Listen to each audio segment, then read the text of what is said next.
Continuing on with acids and bases, today we are going to talk about buffers, why they're useful, and how they resist changes in pH, all falling under Big Idea 6. So we're going to pick up with buffers. You're going to see the rice approach again, but we're going to add a whole new concept today, which will set you up for success as we talk about titration next time. With buffer solutions, these are solutions that are able to resist changes in pH when you add strong acid or strong base.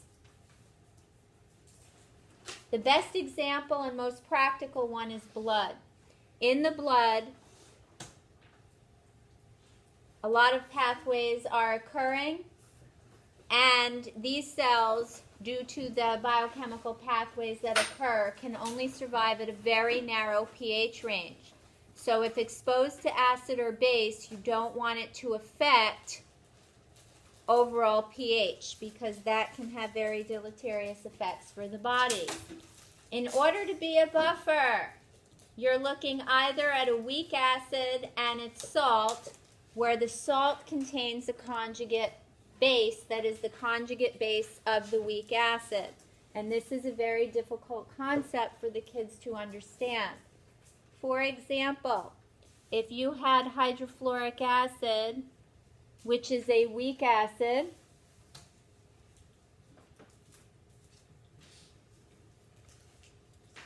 and you had a salt, has to be a soluble salt, that contains its conjugate base.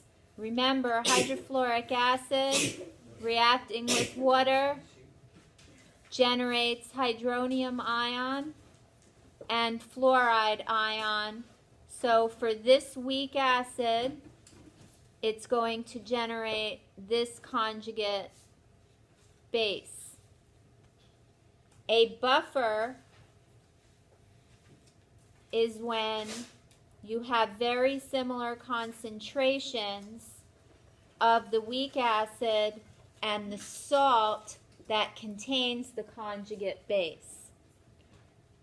Similarly, you can have a weak base, such as ammonia,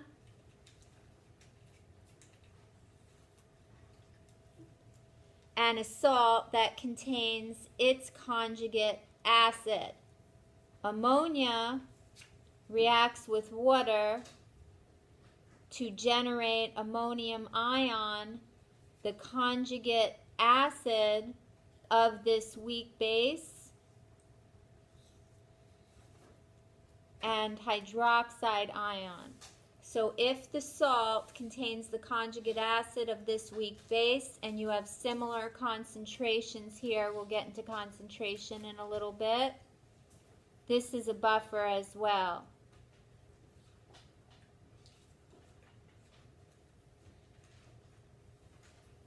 How do you know that this salt, ammonium chloride, is always water soluble? All salts that contain ammonium ion are water soluble. How do you know that sodium fluoride is water soluble? All group 1 containing compounds. So anytime you've got a group 1 ion in that salt, you know that it's water soluble. And that's back from chapter 4. Here's the tricky part. It says the acid component neutralizes small added amounts of hydroxide ion, and the base component neutralizes small added amounts of hydronium ion.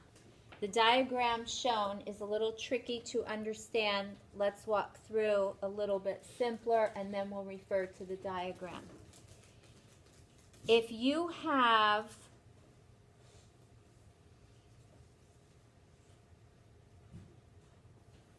this buffer situation,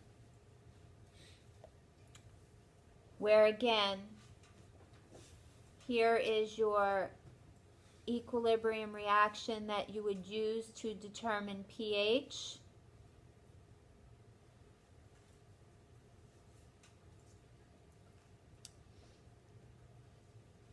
Here's the weak acid. Here's its conjugate base. If I were to add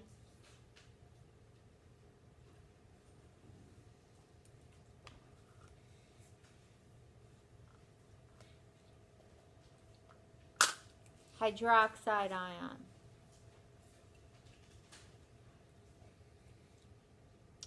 would the hydroxide ion react with the weak acid or the conjugate base?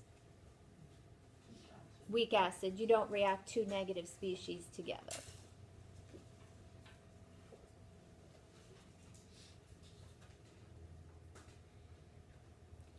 So the weak acid neutralizes strong base that is added.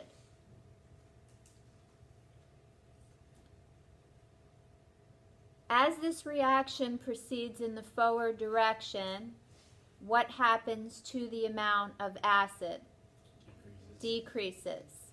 And the amount of conjugate base will?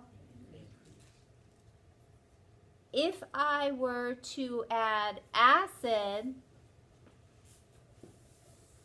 to this equilibrium system, which species specifically would the acid react with? The conjugate base. Or you could have written it in this regard, it is the same situation.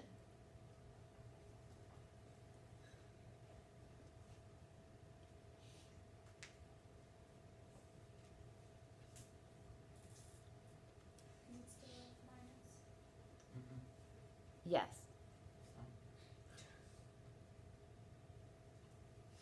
Florida. Thank you. So if you add acid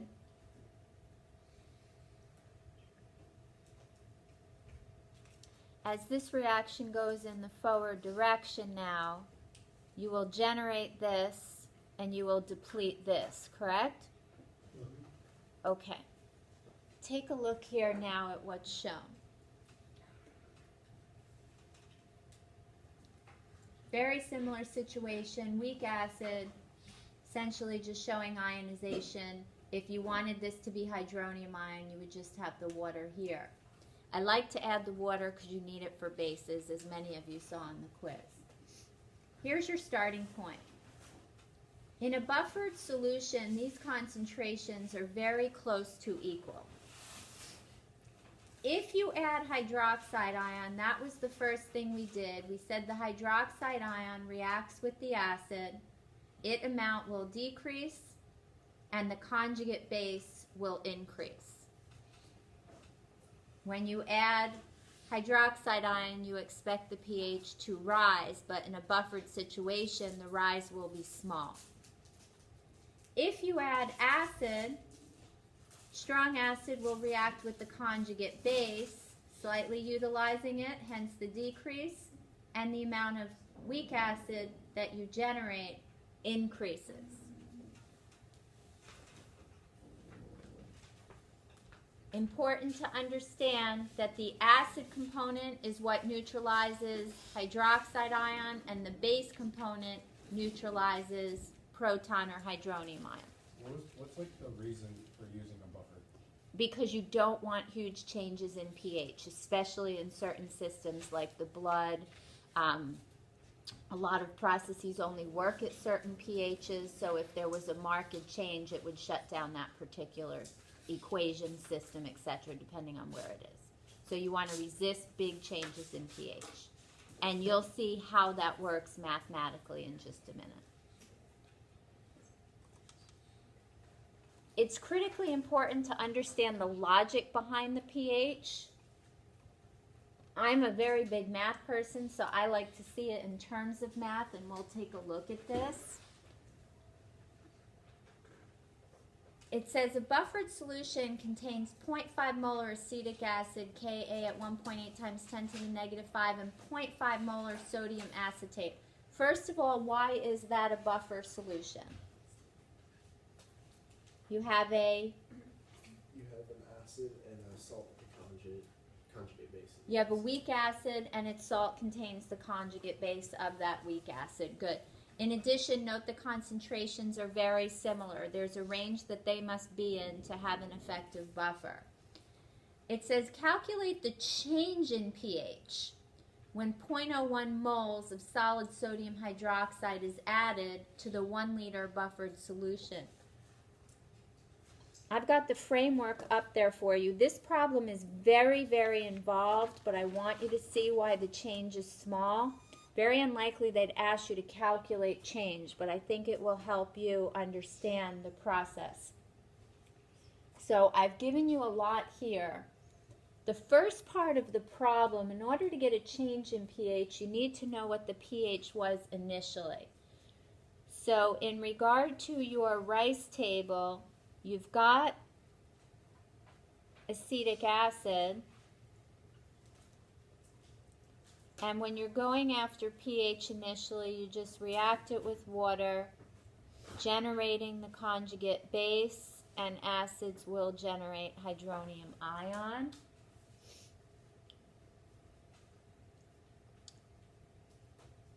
You've got 0.50 molar here, 0.50 molar here, nothing here. Why must you go in the forward direction? Because you don't have any hydronium ion. Also, I don't think I saw it in here. I did see it in somewhere else. If you have a weak acid, it doesn't ionize completely, correct? Okay.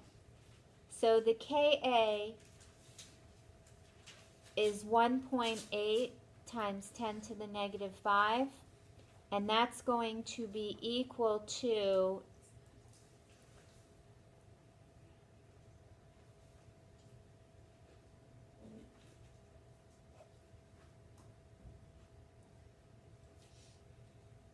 the following.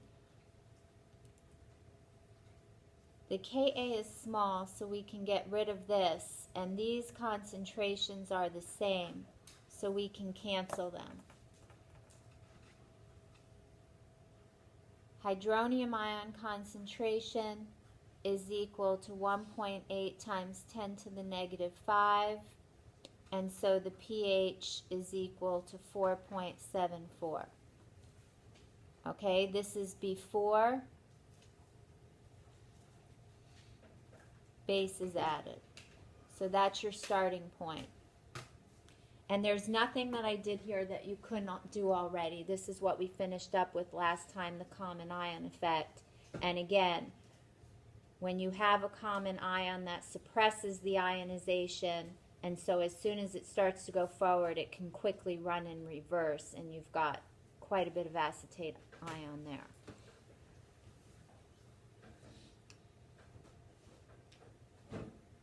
Now, if you didn't have the common ion and you just had x squared over this is equal to Ka,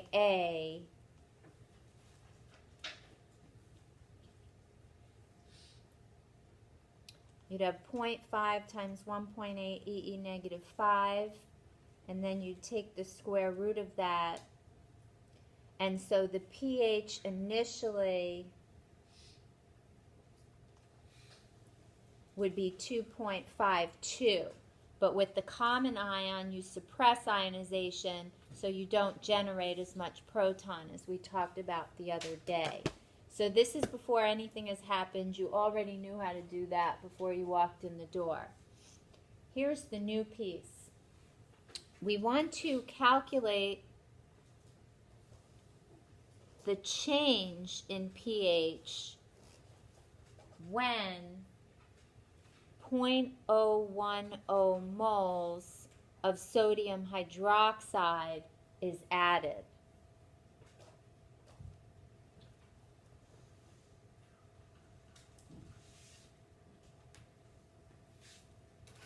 And this is going to involve a whole new type of rice table that you see here.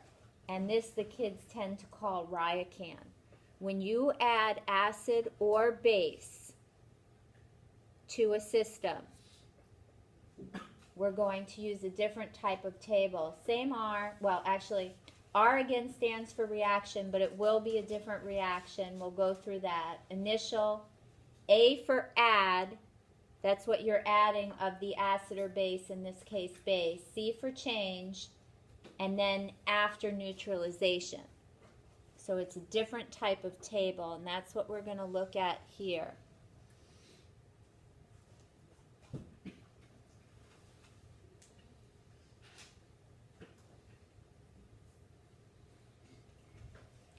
In regard to the reaction, you are adding strong base, so you must react the strong base with weak acid or conjugate base.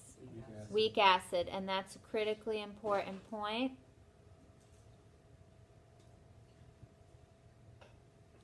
You generate conjugate base and water. These concentrations we established in the previous step. However, there's two ways to approach this. If the volume doesn't change, then you could do the whole table in molarity.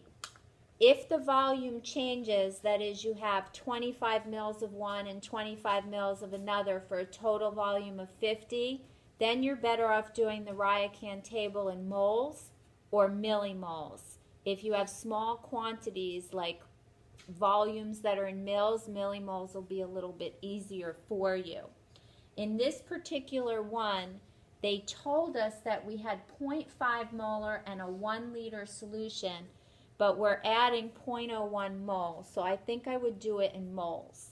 So we had 0.5 molar and 1 liter, so I multiply the two, and I have 0.5 moles here and 0.5 moles here. And again, we had established that the equilibrium amounts right here as such, and we just multiplied those by a liter. Here's the tricky part. You're adding 0.010 moles of base. That's the add. In most instances, whatever you add, you take away. The only time you can't take it all away is if you don't have enough of either starting material. Here you do. Next week you'll see where you don't. So you add it and you take it away. If I take it away from here, I must do the same thing to the same side of the equation. But if I take from the left side, what do I do to the right side? I add. So the only thing that goes in the add line is just like what you're adding. The question tells you to add. Exactly.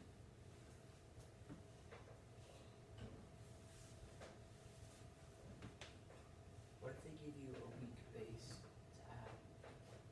You're going to add acid to it. No. What if they gave you a weak? Yeah, I did. I'm talking and writing at the same time. I absolutely did. Say it again. What if instead of sodium hydroxide, like 0.01 moles ammonium hydroxide to add? No, you're only going to add strong base or strong acid.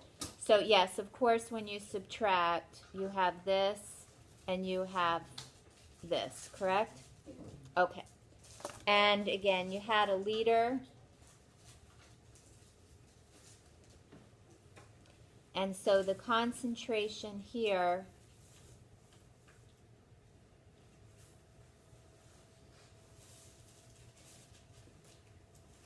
Use the same K expression.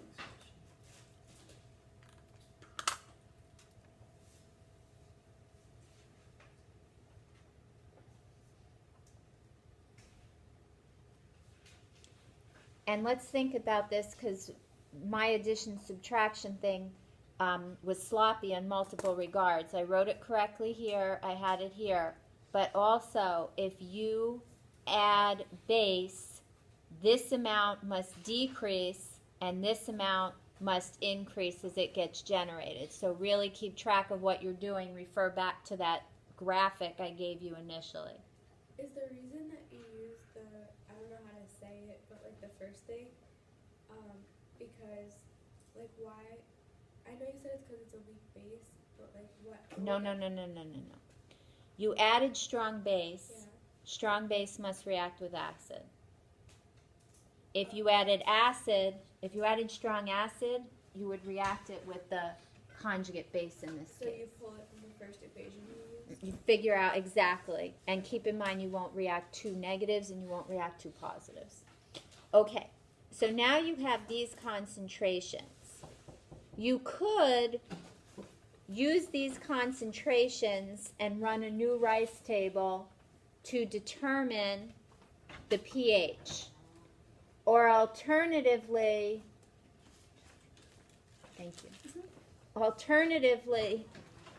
you can use a special equation that they give you on your formula sheet that I really think will be much easier for you. So in this section, we've used almost all of these formulas, and the only one that we haven't used yet is this equation right here, and this is known as the Henderson-Hasselbalch equation. It almost always works. The couple of times it doesn't work, I'll point out next week. It doesn't work when you have reached the equivalence point, and it doesn't work when you have surpassed it. It's much easier. Henderson-Hasselbalch equation, pH is equal to pKa plus log of conjugate base over weak acid. If you had a base, it's slightly different. So this is the Henderson-Hasselbalch equation. pH is equal to pKa plus the log of the conjugate, in this case conjugate base, over weak acid. And I'll work it for a base setup as well in a few minutes. They gave us the Ka right here. How do you get the pKa? And that is equal to 4.74.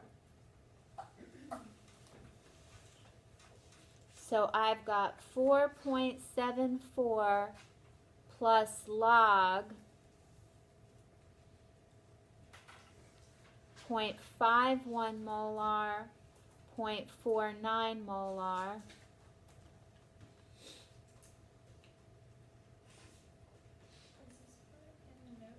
It is, but it's in the notes later. So I'm just going to work it this way, and I'll show you exactly where it is. I think it's going to be easier for you. 4.76. This is the pH when you add hydroxide ion. What's the change in pH? How do we get that? Subtract the two pHs. So did the pH change much? No. Hardly at all. Why is pKa almost the same as Ka? Ka is, you mean why is the pKa the same as the pH you started with? Oh, yeah. Take a look right here. What were the initial concentrations here? They were the same. What's the log of 1? 0. That's why when the concentrations are identical, you have a perfect buffer situation because pH is equal to pKa.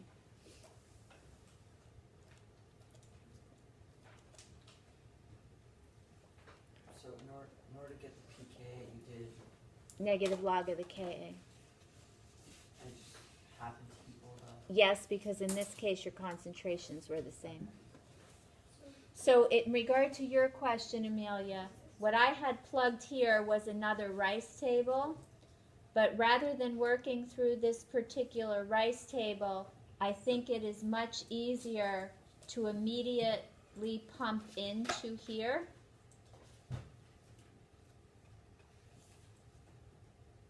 Which I did down below for you. And I think it will be much easier, instead of doing all of this again, to go right into Henderson-Hasselbalch, which is what we did in your notes. Dr. Gillis, so Yep. on on the periodic Hang on table, 1 sec, let her finish. Go ahead. So then, you don't anytime you wouldn't use that is when it like it's already I'll tell you when you can't use it. okay. Next and week. That's when we would do the other rice table. Uh-huh. Because, yeah, we'll get there next week. on the periodic table, is HA a weak acid? Yes. Then what's strong acid? Just A? No. Just H plus. Oh. We're going to do several of these. Let's take a look. You've got all the pieces there. Understand which equation you're going to work with. Go ahead. We're gonna have to do like both rice equations all for some of them. Yes and no. When we get there, I'll show you. Okay. The second problem is very similar. It's just worded ever so slightly different, so I wanted to make you aware. It says the pH of a solution that is both 1 molar acetic acid and 1 molar sodium acetate is 4.74. And that's for the same reasons we discussed. The concentration is the same. The log of 1 is 0, so pH is equal to pKa. So here's your first equation. It says enough of a strong base is added to the buffer solution to neutralize 2% of the acetic acid. So if you are neutralizing 2% of 1 molar, you are essentially adding 0.02 molar. So this problem is grossly similar. I just wanted you to see it was worded differently, and you could just use that amount right here, and you run it through the same way. I made another rice table here, or you could have just done Henderson-Hasselbalch. The bottom line is the change in pH is minimal in a buffer situation, which is what you want. When acid is added to a buffered solution, the pH will be lowered slightly. For example, you can add acid to the conjugate base now, and you will see that the pH will decrease ever so slightly. When base is added, we have established that the pH is raised. I do recommend going back and reading these pages in your textbook. I went back and skimmed them over yesterday. It's worth your while. As I mentioned already, when you've got a buffer solution, the Henderson-Hasselbalch equation is very useful. If you have a base, you sub out pH for POH, you sub out pKa for pKb. Again, the conjugate goes in the numerator, so it's very simple. There are limitations to Henderson-Hasselbalch, and we'll see them more next week. Again, you have to be able to eliminate the plus or minus x, which we always do, so not a big issue. The ratio of conjugate base to weak acid or conjugate acid to weak base has to be between 0.1 and 10, and we'll check for that in a few minutes. And again, you have to be able to eliminate that plus or minus x. Let's take a look at this one. It's for a base, and we're going to look at all the different setups here. It says, what's the final pH if 0.03 moles of hydrochloric acid is added to 0.5 liters of a buffer solution? First of all, let's look at this. Why is this a buffer solution? You have a weak base, and it's salt that contains the conjugate acid. Look at these two concentrations. It says the ratio of conjugate to weak. So here's the conjugate, 0.2 over 0.24. 0.2 divided by 0.24 is 0.83. Is that within the range? Yes, so you're good right there. Kb is given. The only thing different here is you have a weak base and you're adding acid. So before the acid is added, you've got a pH of 9.35. If you add strong acid, would you expect the pH to go up or down? Down is correct. Now you're adding 0.03 moles. In this particular problem, the volume's not changing, so you can do the Ryocan table in molarity. I usually do it in moles or millimoles. I think it's easy, but this one's done in molarity. So these are your initial concentrations. 0.03 divided by a half is 0.06. So that's how much acid you're adding. If you're adding it, you take it away from that side in both positions, and you have a concentration of ammonia of 0.18. Here you're going to add it now, because this side you subtracted from after you added it to. This amount increases, and this is your concentration. You can run it through another rice, but that's really not worth your time. Here are your concentrations. POH is equal to PKB. How do you get the PKB? Negative log of KB, which in this case again is 4.74. Log of the conjugate acid, 0.26 over 0.18. And does the pH behave as you predicted? It was 9.35 and it went to 9.10 when you added acid, and it's not a significant change. Let's take one from scratch and work it. It says calculate pH, and we've got a lot going on here. Let's get the information down very slowly. I like to write information down as I read through. We want to know the pH. That's what we're looking for. In regard to hydroxide ion, we've got a concentration of 0.10 molar and a volume of it of 50 mils.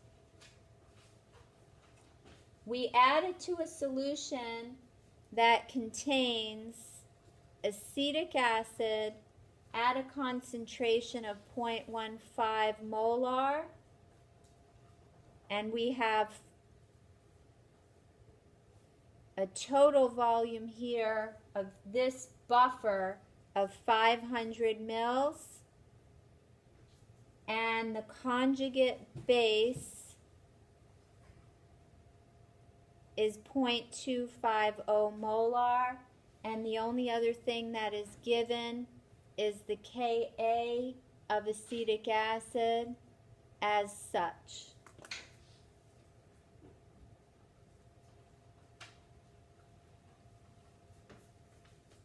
Wait, so the volume that you put with the brackets is for both of them? This buffer solution.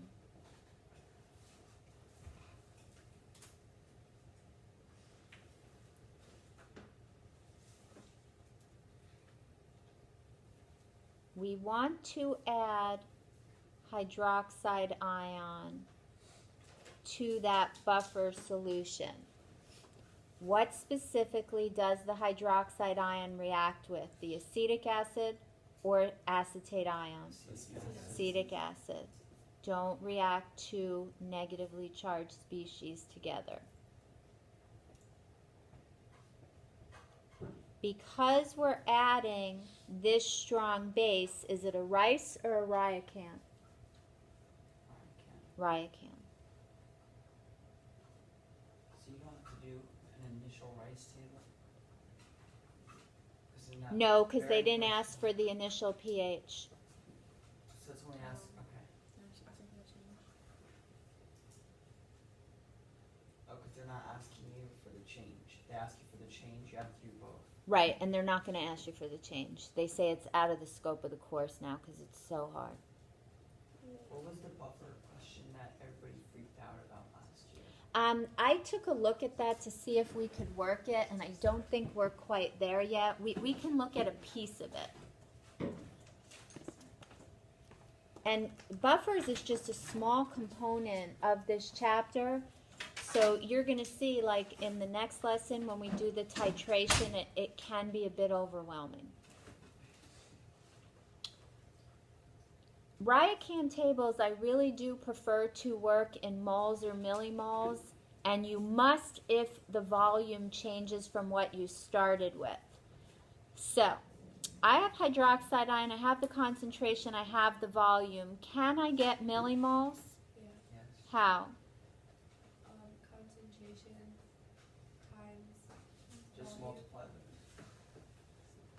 So we have 5 millimoles of hydroxide ion, right?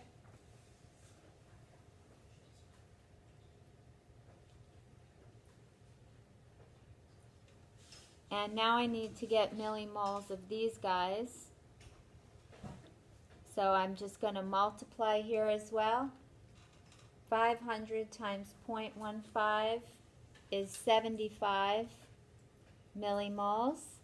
And 0.25 times 500, it's just a quarter dingbat, is 125 millimoles. I'm going to move this over so I relabel the substance so you can see it.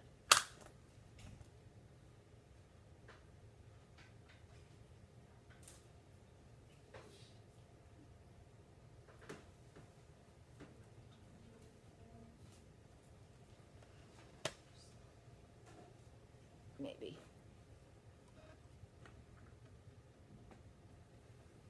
All right, now we're ready to rock. We've got our amounts. We've got 75 millimoles here.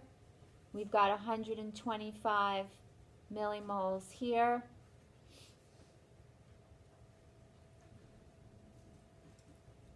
And this over this will be within 10, so you're safe. We're adding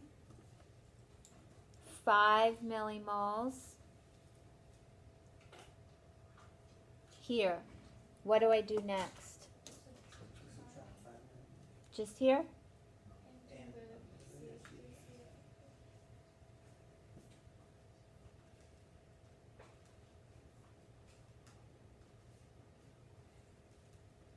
And what do I do here?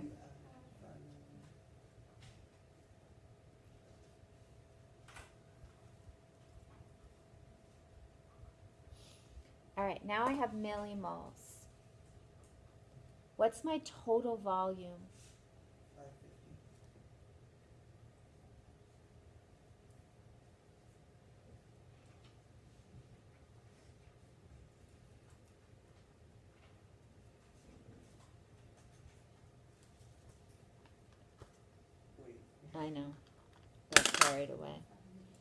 All right, so 70 divided by 550 is 0.127 molar.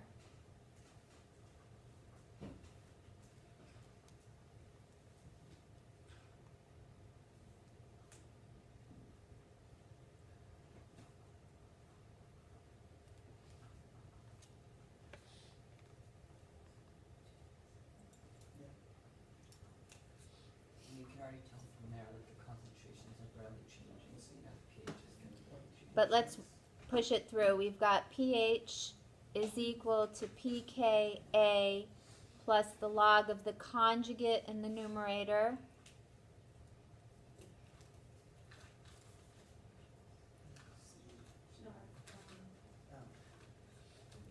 Now the Ka is 1.8 times 10 to the negative 5, so we've got the same pKa that we've talked quite a bit about already.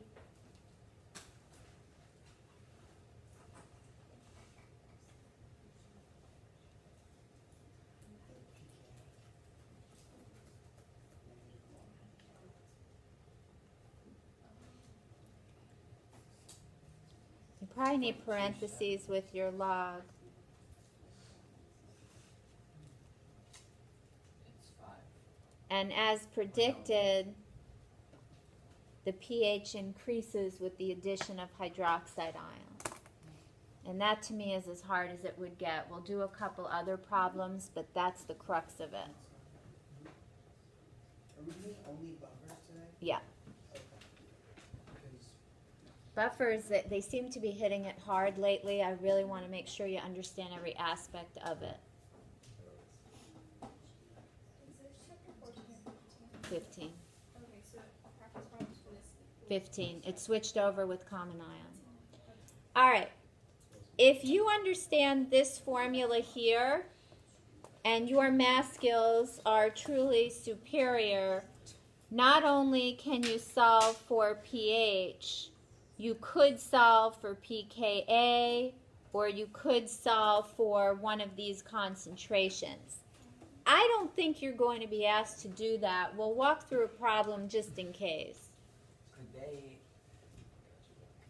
give you, like initially they give you pH instead of pKa and you have to calculate Ka?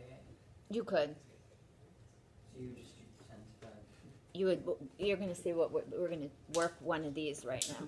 wait, how do you get Ka from pKa? You tell me.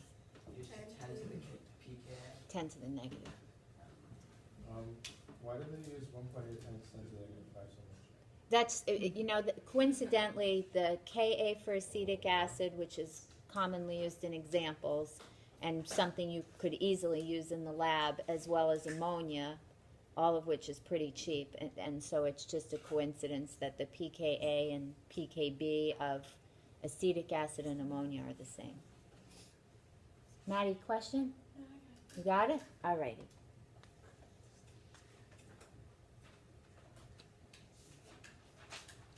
And again, you could just solve for any piece you wanted to. If it said what concentration of acetic acid, you'd be going after this piece right here in a 0.25 molar sodium acetate, so that's your conjugate base concentration, is needed to produce a buffer solution. Here the pH is given, the Ka is given. You can get the pKa as negative log of the Ka, and you could very easily solve for this piece. Just watch the math here. It's a little bit messy.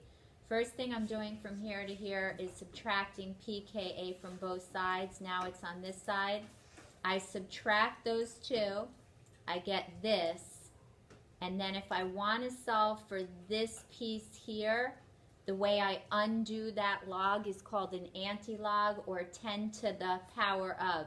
It's not 10 to the negative power of. We do 10 to the negative because, for example, pKa is equal to negative log of. But in this case, you just 10 to the whatever you have here, and now you can interchange these pieces and solve for the weak acid. And there's a tricky one shown right here that we'll work together in a minute. I do want to mention that there is a buffer capacity or a buffer range, and we've alluded to this a little bit. For example, the limit is reached before all of one of the buffer components has been consumed. If this was your buffer, the limits will be just under 0.2 molar for hydroxide ion, because what would the hydroxide ion react with in that buffer? It's going to react with the conjugate acid, so ammonium ion here. And if that's at 0.2, you've got to be just under that. Remember I said you can't take away more than what you have. Similarly, if you threw acid in, that would react with the weak base, so just less than the 0.24 molar you have here. It says buffers are most effective if the concentration of the buffer, that is the acid and conjugate base, are equal, and we've already established that the log of 1 is 0. So if the concentrations of the weak acid and the conjugate base are the same, that's going to be the most effective buffer because pH is equal to pKa, so you're not going to get any change there. The pH range over which a buffer solution is effective is plus or minus 1 pH unit on either side. So if you have a pKa of 4.74, the pH range over which the buffer is most effective is going to be less 1, more than 1. So 3.4 to 5.4. Want to try and work this last problem with you so you could see every which way it'll be asked. And then I've got a POGIL packet strictly on buffers that I think will really allow you to master this concept, at least some level of understanding before you walk out the door, and before next time you want to have mastery of everything through buffers, because what is left essentially puts everything together with buffers, Ryocan, rice, etc. And if you have mastery of these concepts before moving on, I think you'll feel very confident with the acid-base chapter, which tends to be asked a lot in May, and you will be very ahead of the game for numerous reasons we'll talk about in a little bit. All right, this problem here, it says calculate the mass of ammonium chloride that a chemist would have to dissolve in 125 mils of 0.1 molar ammonia to generate a buffer with a pH of 9.15. Kb is given. Let's look at what's given here and how we might work it, because that I think is the trickiest part for you. You read these problems and you're like, I know how to do this, and I know how to do this, and I know how to do this, but where am I starting so that I can select what I want to use? So again, I want to know the mass of ammonium chloride. The volume is 125 mils for a buffer in which you've got a concentration of ammonia of 0.10 molar. The pH is 9.15 and the Kb for ammonia is 1.8 times 10 to the negative 5. And that's all the information that's given, and it almost seems as if you don't have enough, but you do.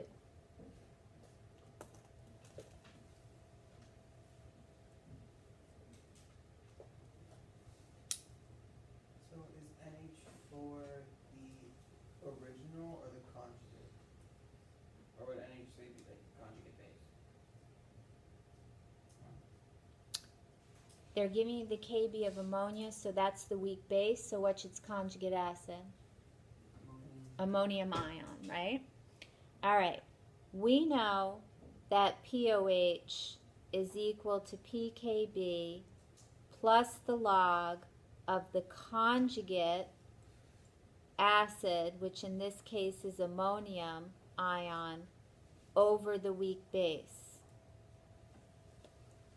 Do you have the pieces you need there to solve for this? And if you solve for this, can you get to this? Yeah, because you'll have a concentration, you have a volume, and you have a periodic table. So let's work this carefully. We've got POH minus pKb is equal to the log, and again, here and here.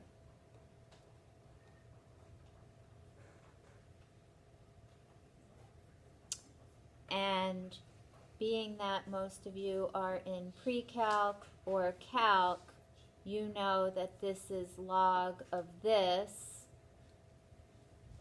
minus log of this, correct? Okay. And we want to solve for this, so I'm going to add log of this to both sides.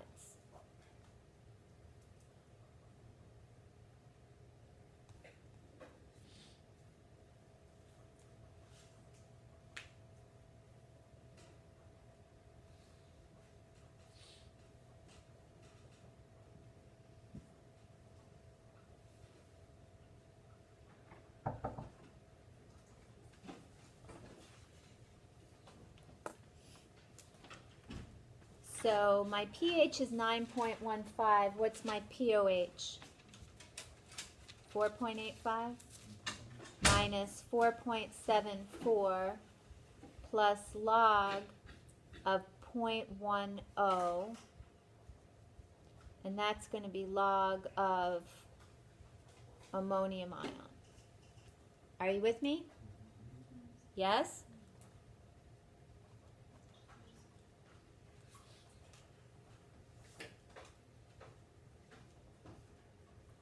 And that is negative 0.89 is equal to the log of ammonium ion. So negative 10 to the negative 0.89.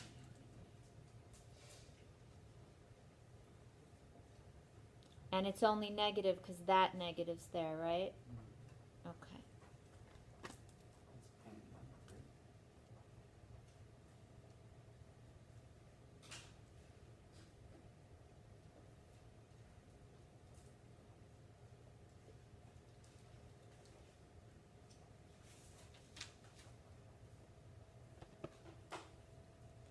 So if you have the concentration now and you want to get the mass of ammonium chloride, you know that that is equal to the concentration of ammonium chloride, because if this dissolves in water, it ionizes 1-to-1 with ammonium ion and chloride ion. So now you have this concentration. What do? Multiply by the volume in liters. That'll give you moles.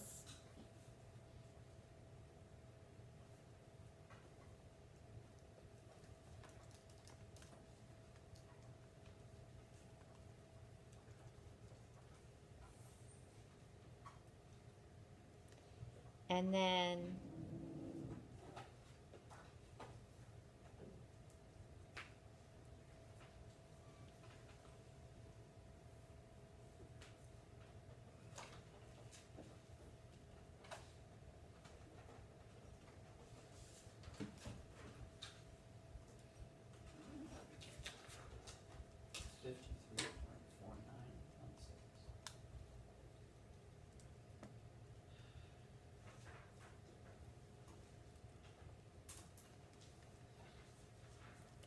and that is going to be 0.867